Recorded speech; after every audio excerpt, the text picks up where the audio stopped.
दांत वाली बहू। रंजना कभी ब्रश नहीं करती थी। उसे कितनी बार उसके माँ बाप ने डांटा, लेकिन उसका कोई असर उस पर होता ही नहीं था, जिस कारण से उसके दांत पीले पीले हो जाते हैं। शादी के बाद। अरे बहू, वैसे तो तुझ में कोई कमी नहीं है, पर तेरे दांत दांत इतने पीले कैसे हैं बेटा? कैसे है मतलब? कुछ सर्जरी थोड़ी ना कराई है। वो तो क्या नाम, मैं ब्रश नहीं करती थी तो पीले हो गए। अब क्या करूं? आप कहे तो लाल करवा लूं या फिर काले? यार ये क्या है, क्यों माँ से लड़ रही हो? लड़ रही हूँ? अरे मैं लड़ रही हूँ या ये बोल रही है कि दांत पीले हैं, पीले? अरे तपस्या थोड़ी ना की है इन्हें पीले करने के लिए। बकायदा ब्रश नहीं किया है 20 साल तक, तब जाकर। छी, कैसी बात कर रही हो? ये उस वक्त तो पीले नहीं थे जब हम लोग तुम्हें देखने आए थे। अरे तब साफ करवा लिया होगा डेंटिस्ट के पास जाकर। अब देखो कैसे पीले पीले लग रहे हैं। रंजना सास की तरफ गुस्से से देखती है।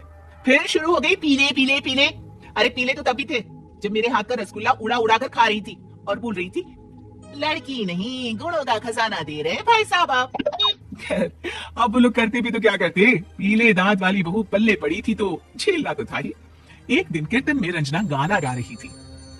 अरे कमला बहन, माँ का द्वार है, यहाँ तो सब शुद्ध होकर आते हैं, फिर अपनी बहू को ब्रश भी नहीं करवाती तुम। दूर से पीले पीले दांत भक्ति में बाधा उत्पन्न कर रहे हैं।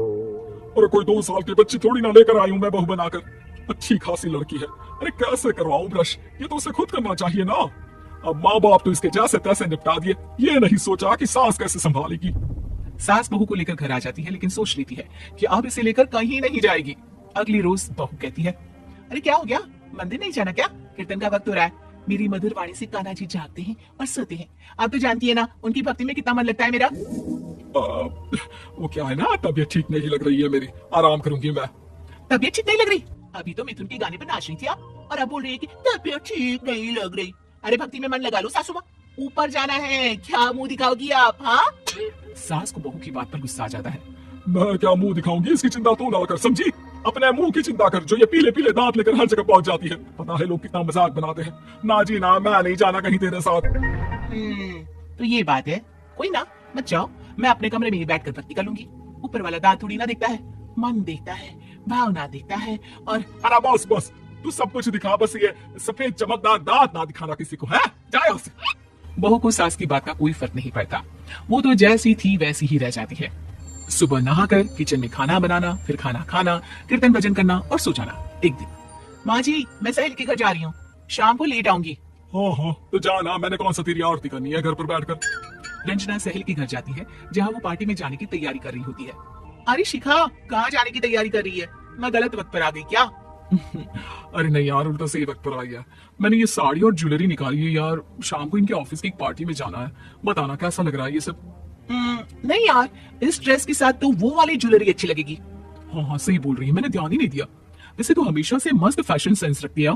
तो बड़ा जाती होगी ना पति के साथ पार्टी में। रंजना कुछ नहीं बोलती, बस सोचती है कि यार काश ये बात सही हो जाती, पर मैं क्यों नहीं जाती पार्टी में? क्या इन लोगों की कोई पार्टी होती नहीं होगी?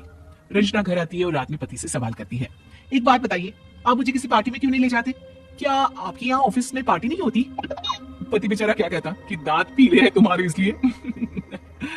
अरे कोई पार्टी होती नहीं हम लोगों के ऑफिस में, तो कहाँ से लेकर जाऊं?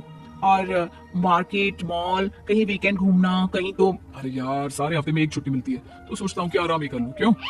रंजना मन मार के रह जाती है। पहले कभी सास के साथ मंदिर जाया करती थी, लेकिन वो भी सास ने ले जाना बंद कर दिया। घर बैठी बैठी रंजना बोर हो जाती है।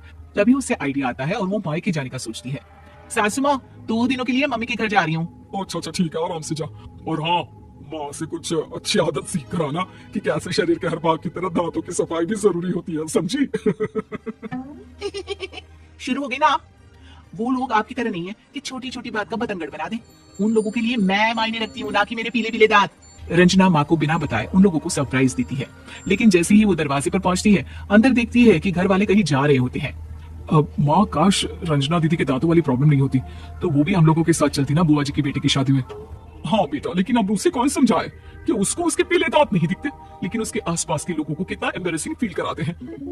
मुझे तो कितनी बार उसकी स्कूल की टीचर ने शिकायत की कि उसके साथ कोई लड़की बैठना भी नहीं चाहती, और ना ही कॉलेज में कोई उससे बात करना चाहता था। लेकिन पता नहीं क्यों उसे ये बात समझ में नहीं आती। कोई कमी नहीं है उस लड़की में, बस यही कि दांत पीले हैं। वो तो भला हो जीजा जी और उनकी माँ का, जो दीदी को जैसी है वैसे ही रखा हुआ है। रंजना को अपने घर वालों की बात सुनकर बहुत दुख होता है। वो सोचती है कि वो क्या करे।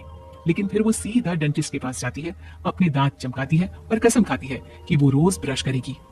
और क्या हो गया? तुम तो 2 दिनों के लिए गई थी ना। पर कोई ना, अच्छा है, चलो आ गई तुम। रंजना सास के सामने आकर खड़ी हो जाती है और पूरी स्माइल करती है, उसके चमकदार दांतों को दिखाती हुई। चले मंदिर। माँ मुझे माफ कर दीजिए, मैंने आप लोगों को बहुत एम्बेरसिंग फील करवाया। मैं आज से रोज ब्रश करूंगी।